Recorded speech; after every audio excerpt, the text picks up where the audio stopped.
Hello, welcome to MPPSC classes. और आज के सिलेबस में एग्जाम के हिसाब से बहुत इंपॉर्टेंट वीडियो होने वाला है, तो इस वीडियो को बहुत आराम से देखिए। ये सिलेबस आपके सामने है, सारी हेडिंग्स आपके सामने हैं, जो अभी 2024 का न्यू चेंज्ड सिलेबस है, राइट। तो इसमें सारे पॉइंट्स तो आपको पता होंगे, पढ़ा ही होगा आपने।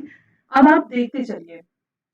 इसमें से कुछ टॉपिक्स हमने एमपीपीएससी क्लासेस के स्टडी प्लेटफॉर्म पे आपको करवा चुके हैं, जैसे कि जेनेटिक डिसीज है, ये टॉपिक हो चुका है genetic disease, sickle cell anaemia, इसका एक और वीडियो अभी आना बाकी है। और इसके बाद हमने स्टार्ट किया है एनवायरमेंट। और क्यों स्टार्ट किया, इसके पीछे देखिए टॉपिक्स हम ऐसे उठा रहे हैं जिनका वेटेज ज्यादा है, ठीक है। तो क्यों हमने इस टॉपिक को उठाया है, ये अब आप देखिएगा। ये क्वेश्चंस वो हैं जो कि प्रीवियस ईयर में पूछे गए हैं। कब पूछे गए हैं? प्रीवियस ईयर में पूछे गए हैं, ठीक है। प्रीवियस ईयर में लास्ट पीएससी में पूछा गया था कि 2024 को अंतरराष्ट्रीय कैमेलिड या उष्ट्रगण वर्ष किसने घोषित किया? Who declared the year 2024 as International Year of Camelids? इसका राइट आंसर था यूनाइटेड नेशन, ठीक है। क्या आंसर था? United nation. क्यों ये क्वेश्चन इंपॉर्टेंट है? बिकॉज आप इसको करंट से भी रिलेट कर सकते हैं। आप इसे यूनाइटेड नेशन, जो कि हम जब एनवायरमेंट पढ़ते हैं, ठीक है, तो उसमें हमें ऑर्गेनाइजेशंस पढ़ने होते हैं, उसमें भी ये टॉपिक आता है। तो ये क्वेश्चन एनवायरमेंट कह लीजिए या एनवायरमेंट के करंट अफेयर से रिलेटेड है कि यूनाइटेड नेशन हर साल जो है एक डेडिकेटेड ईयर घोषित करता है। तो यूनाइटेड नेशन ने 2024 को कैमेलिड ईयर घोषित किया था। कैमेलिड ईयर मतलब जो ऊंट प्रजाति के जो जीव होते हैं उनके लिए वर्ड यूज किया जाता है। इसके बाद सेकंड क्वेश्चन आया था कि कौन सा भारत का विश्व स्तर पर स्वीकृत राष्ट्रीय हॉटस्पॉट नहीं है। सो ये क्वेश्चन डायरेक्टली जो है एनवायरमेंट से उठा हुआ है। Which among the following is not a globally accepted national hotspot of the India? अब आप यहाँ पे अभी हमारी इन्वायरमेंट की भी लेक्चर्स चल रहे हैं। इसमें जब आप देखेंगे तो हम जब आगे बढ़ेंगे तो हम हॉट स्पॉट्स भी पढ़ेंगे। तो इंडिया के मेन हॉट स्पॉट्स हैं Himalaya, Sundaland and western Ghat. Naro hills इसमें नहीं आता है, so the right answer is Naro hills, ठीक है। और ये पोर्शन इंपॉर्टेंट है, यहाँ से क्वेश्चन बनते ही बनते हैं हमेशा। इसके बाद नेक्स्ट क्वेश्चन है कि ये फिर एक करंट अफेयर से आ गया, और ये यूनिट 7 के साइंस एंड टेक्नोलॉजी वाले पोर्शन से क्वेश्चन उठा हुआ है। Which among the following is the recent scientific mission of ISRO for comprehensive study of the sun? तो इसका राइट आंसर तो आदित्य L1 है, लेकिन आपको इसके साथ में चूंकि एग्जाम में Bhaskara L2, solar mission L1 and solar orbiter पूछा है, तो इन वर्ड्स के बारे में भी जानकारी जुटानी है। इन वर्ड्स को भी आपको क्या है, क्यों है, पढ़ना चाहिए, क्योंकि ये हो सकता है कि इनके ऊपर नेक्स्ट पीएससी में क्वेश्चंस बन के आपके सामने आ जाए। Which of the following which of the following is not a national nutritional program of the government of India? तो अब ये सीधा सीधा क्वेश्चन जो आपका पोषण वाला पोर्शन है, ठीक है, या जिसको हम कहेंगे कि न्यूट्रिशन वाला पोर्शन है, वहां से उठ के आ गया है। और इसमें जो नेशनल प्रोग्राम्स है गवर्नमेंट के, उसमें national iodine deficiency disorder control programme शामिल है, national programme for prevention and control of fluorosis ये भी शामिल है, national iron plus initiative of anaemic control ये भी शामिल है, लेकिन नेशनल ओरल हेल्थ प्रोग्राम इस प्रोग्राम में शामिल नहीं है, ठीक है। तो इसका राइट आंसर क्या हो जाएगा कि कौन सा शामिल नहीं है? तो चौथे नंबर का शामिल नहीं है। इसके बाद बढ़ते हैं आगे। तो इस तरह से अब देखिए, बिकॉज अब हमारे सिलेबस में, अब इस क्वेश्चन को मैं क्या बताना चाह रही थी कि आप एक बार सिलेबस देखिए। सिलेबस में इस बार ऐड किया गया है health policies and programmes and जो infectious disease and its prevention and health indicators, ये जो टॉपिक ऐड किया है। तो आप देखिए, हमेशा किसी भी पेपर में, नेक्स्ट पेपर की एक जिसको कह सकते हैं कि हमको शेडो दिख जाती है, ठीक है। तो ये जितने प्रोग्राम्स है ना, ये सारे नेशनल हेल्थ मिशन से ही रिलेटेड है, राइट। तो national nutritional programme national health mission से रिलेटेड है। तो एक बार अब आप ये जब तीन चीजें इसमें आई हैं, तो आयोडीन की डिफिशियंसी से कौन से डिसऑर्डर्स होते हैं, फ्लोरोसिस की डिफिशियंसी से कौन से डिसऑर्डर होते हैं, और एनीमिया किसकी डिफिशियंसी से होता है, आयरन की डिफिशियंसी। देखो यहाँ पे दिया हुआ है ये, और ओरल हेल्थ क्या होती है, इसकी अवेयरनेस क्या होती है, इसको एक बार हमको अच्छे से पढ़ना है। साथ में जितने भी नेशनल हेल्थ प्रोग्राम्स है उसको एक बार अच्छे से पढ़ेंगे, ठीक है। ये बताने का उद्देश्य ये कि हम आपको पढ़ाई की दिशा, देखिए पढ़ने के लिए जब हम पढ़ना शुरू करते हैं ना तो हमारे पास ये भी होता है, ये भी होता है, ये भी होता है, ये भी होता है। लेकिन इससे हमारा सिलेक्शन नहीं होता है प्री में। हमें सिलेक्शन लेने के लिए क्या चाहिए, पहले हम देखिए हमारा प्रीवियस ईयर पेपर जो अभी हम देख रहे हैं और उसके अकॉर्डिंग हम अपनी दिशा को जो है ये डायरेक्शन दें।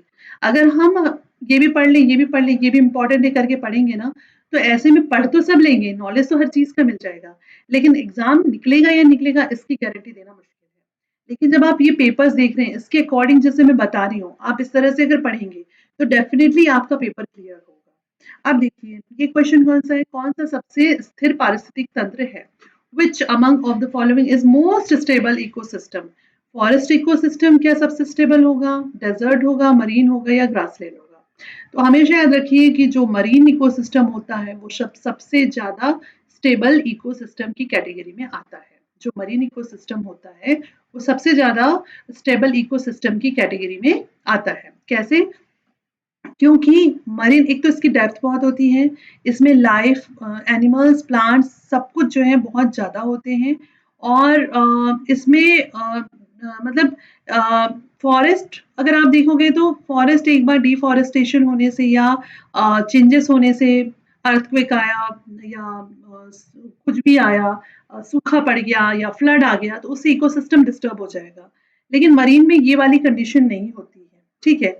डेजर्ट में भी सेम ऐसी होगा, अगर डेजर्ट इकोसिस्टम में कोई टॉर्नेडो, मतलब जिसको हम क्या कहेंगे कि बहुत बड़े स्ट्रोम आया या सपोज वहां पे बारिश हो गई तो इकोसिस्टम पूरा चेंज हो जाएगा।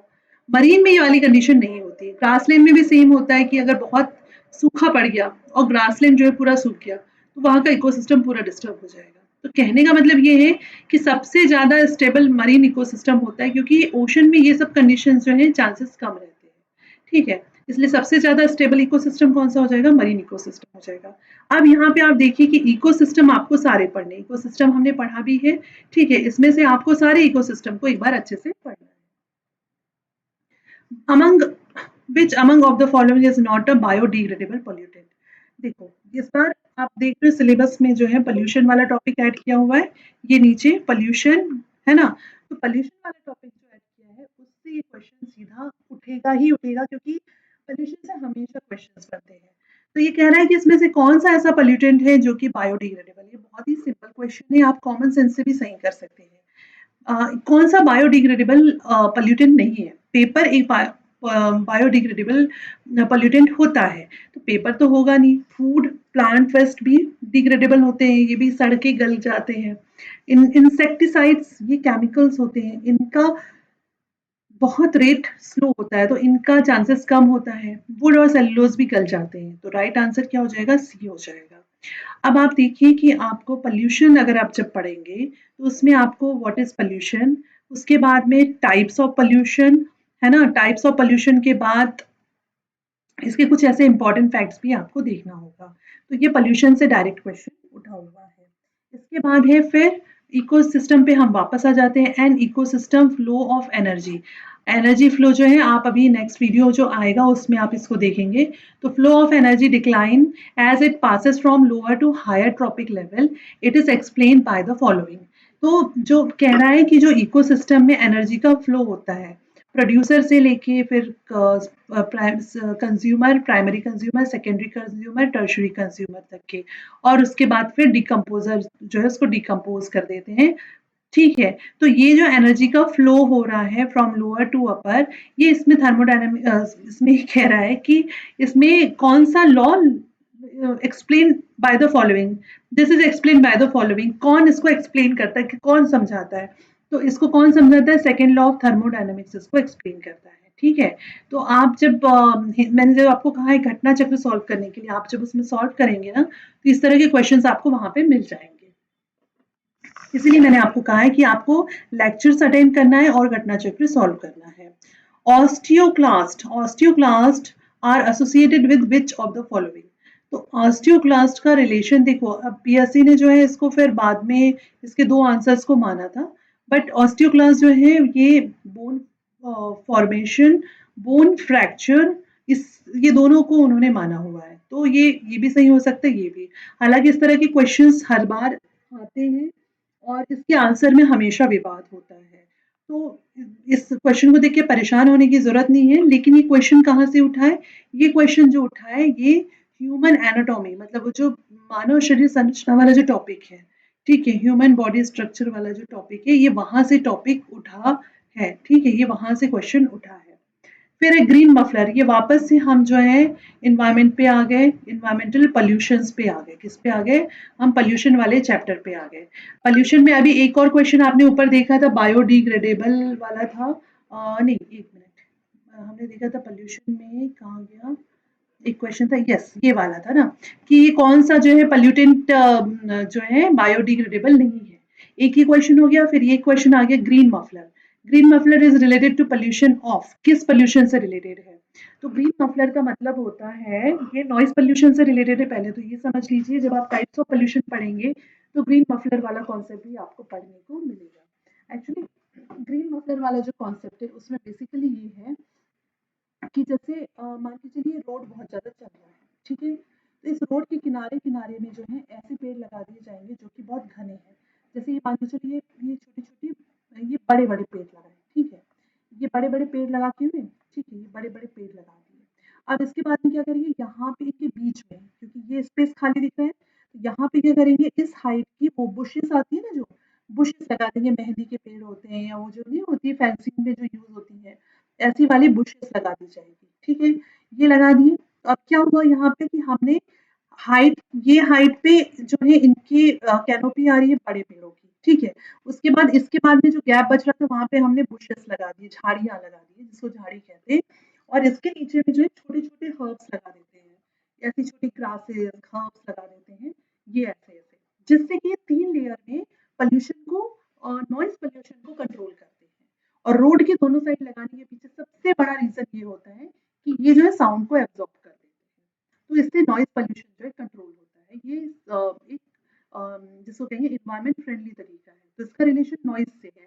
अब आपने देखा पोल्यूशन वाले टॉपिक से 2 क्वेश्चन उठे हैं, ठीक है। तो अब मैं आपको जो समझाना चाह रही थी कि इन्वायरमेंट वाला जो पोर्शन मैं आपको पढ़ा रही हूँ, ये इतना इम्पोर्टेंट पोर्शन है कि इससे आप खुद देख लो कितने ज्यादा क्वेश्चन उठे हैं।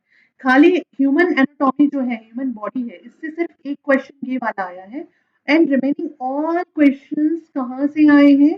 ये सारे आप देख रहे हो, सब कुछ इन्वायरमेंट से आए हैं। तो आप अभी जो सिलेबस पढ़ रहे हैं, आप समझो कि इसको अगर आपने बहुत अच्छे से 3 यूनिट्स को, 3 हेडिंग्स को कर लिया ना यूनिट 7 के, तो आपके 7 से 8 क्वेश्चन यहाँ से कवर हो जाएंगे। एंड रिमेनिंग जो है आई कैन से, और दिस वन, एंड ऑल्सो ये जो फूड एंड न्यूट्रिशन वाला जो पोर्शन है, ठीक है, एंड हेल्थ पॉलिसी वाला जो पोर्शन है, ये जेनेटिक डिसीज, ये बहुत छोटा सा टॉपिक है, ये तो बहुत ही छोटा सा है। ये इतना हमने कवर कर लिया तो हमारे 10 क्वेश्चन कहीं नहीं जा रहे हैं। सैटेलाइट स्पेस से भी एक आध क्वेश्चन आता है जो बहुत सिंपल आता है, रिसर्च ऑर्गेनाइजेशन बहुत सिंपल क्वेश्चन आता है जो भी हम आगे देखेंगे। बट जो ह्यूमन बॉडी है, आप ये एक पोर्शन को पढ़ेंगे, ठीक है, ये बहुत वास्ट है, और इससे माइट भी एक आध क्वेश्चन आता है। तो अगर आप नॉन साइंस बैकग्राउंड के, तो सबसे पहले आप इन्वायरमेंट को पढ़िए, उसके बाद हेल्थ न्यूट्रिशन हेल्थ पॉलिसी पढ़िए, और उसके बाद में फिर जो है आपको ये साइंस एंड टेक्नोलॉजी वाला ये पोर्शन पढ़ना है, और लास्ट में आप इसको उठाइएगा, वो भी इम्पोर्टेंट, ठीक है। तो अब देखिए इसमें आगे मैं आपको बता देती हूँ क्या करना है। अब इसकी देखो, ये वर्ल्ड हेल्थ ऑर्गेनाइजेशन, फिर ये हेल्थ वाले पोर्शन से जुड़ गया कि वर्ल्ड हेल्थ ऑर्गेनाइजेशन स्टैब्लिश कब हुआ था, तो ये 7 अप्रैल 1948 को स्टैब्लिश हुआ था। ट्रक फार्मिंग ये पहले ऐड था, अब ये टॉपिक हट चुका है, तो ट्रक फार्मिंग साग सब्जियों से संबंधित है। इसके बाद इसरो का पूरा नाम क्या है, देखो जो मैं कह रही थी, साइंस एंड टेक्नोलॉजी से बहुत, ऑर्गेनाइजेशन से बहुत सिंपल क्वेश्चन आते हैं, तो इसरो का फुल फॉर्म क्या है? इसका फुल फॉर्म है कि Indian Indian space research organisation, Indian space research organisation इसका फुल फॉर्म है, ठीक है। इसके बाद किस भारतीय राज्य में, अब ये करंट अफेयर से रिलेटेड क्वेश्चन आ गया कि किस भारतीय राज्य में हाल ही में विश्व पेंगोलिन दिवस पर एक भारतीय पेंगोलिन को रेडियो टैग किया, तो वो मध्य प्रदेश में था, ठीक है। ये तो करंट अफेयर का क्वेश्चन था। फास्फेट परीक्षण के लिए, विश्लेषण के लिए किसके लिए किया जाता है? तो दूध चाय पानी सबके परीक्षण के लिए इसको यूज किया जाता है। इस तरह के क्वेश्चन रेयरली पूछे जाते हैं। तो आई जस्ट वांट टू से वन थिंग कि हमें जो है अभी सबसे पहले एनवायरमेंट इकोलॉजी को खत्म करना है, जिसकी कि अभी हमारी सीरीज चल रही है, लेक्चर सीरीज चल रही है, और आप जैसे ही लेक्चर्स को अटेंड करेंगे तो आपका बेसिक कॉन्सेप्ट क्लियर होगा। ये कंप्लीटली इसमें मैंने जो है नोट्स जो है उससे पढ़ा रही हूँ, और ये जो है आपका बेसिक कॉन्सेप्ट क्लियर कर देंगे, और I hope and I am sure कि अगर आप इसको सिंसियरली पढ़ते हैं तो आपके एक भी क्वेश्चन गलत नहीं होंगे। बस आज के लिए यही इन्फॉर्मेशन थी। मिलते हैं नेक्स्ट वीडियो में, जिसमें कि हम इकोलॉजी एंड एनवायरनमेंट पोर्शन को कवर करेंगे। Thank you so much for watching this video and all the best for your preparations.